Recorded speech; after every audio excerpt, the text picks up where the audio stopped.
Please, let's go. Honorable Otiende Molo, you had a point of order also? Thank you, Mr. Speaker. Mr. Speaker, a few days ago, the Honorable Fatuma Gedi made statements that were deemed offensive to Standing Order number 91-1 and was asked to substantiate. And this afternoon, I have seen her carrying a big bag that suggests that she's ready to substantiate. But Mr. Speaker, before she does, I think there are some issues of principle that you need to guide us on, because we are on uncharted waters. Mr. Speaker, I raise under Standing Order number 1, 90 and 91 as read together with Article 51 of the Constitution. Mr. Speaker, the words that the Honorable Fatuma Gedi is now required to substantiate, and I have no doubt that she must rise to the occasion, were words to the effect that the Honorable His Excellency the Deputy President is a land grabber and that we are not safe in his hands. Now, Mr. Speaker, in that context, the standing orders require you, under Standing Order number 91-2, to listen keenly to what she says and to be convinced that she has substantiated, failing which you must then take her to Standing Order number 107. Mr. Speaker, what then you are required to be persuaded on is a matter of fact on the allegations in respect of the Deputy President.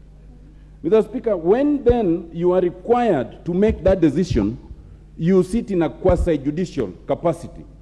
Indeed, in accordance with Article 51, you are a tribunal, and you must be impartial, and you must be independent on those questions of fact. Is it true that the Deputy President is a land grabber? Fact, which has to be demonstrated. Is it true that we are not safe in his hands? Fact, which has to be demonstrated. Mr. Speaker, it then puts us in difficulty because the Constitution describes the members of the National Assembly, the 349, and then says, and the Speaker, who shall be ex officio. But it doesn't help, because when you go to the definition, it says a member of Parliament is a member of Parliament. So is the Speaker, for these purposes, a member of Parliament who must disclose conflict of interest under Article 91 or not?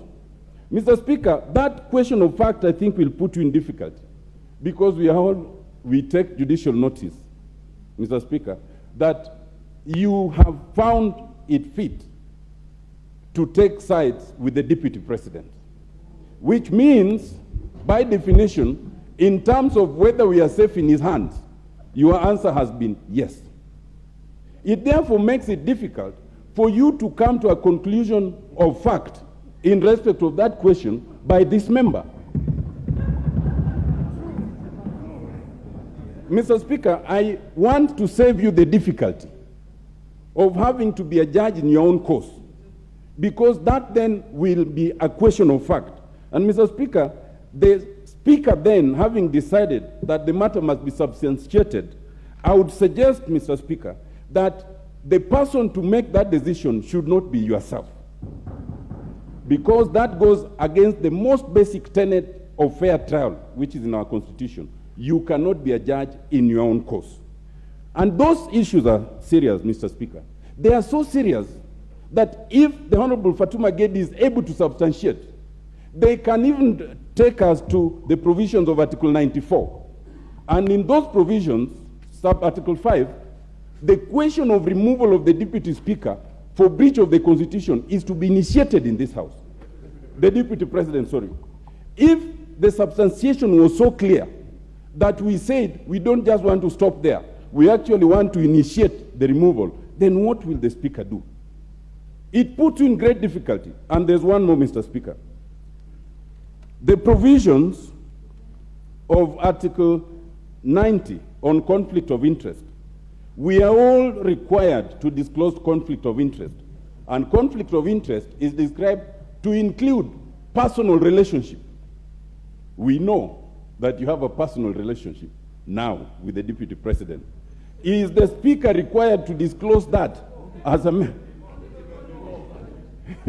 well, I will use the words of the standing order, personal, and it can extend to political.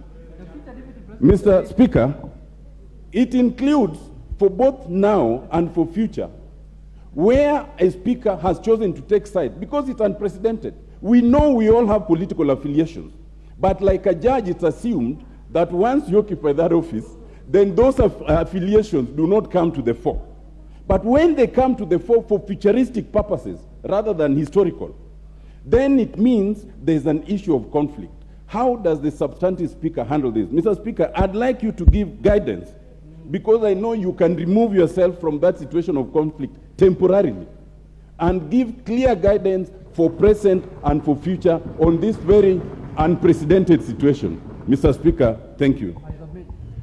No, honourable members, these are not very difficult issues. I don't need assistance on this. Fortunately, I want to begin from, so that I'll respond to all those ones. Now, honourable members, this is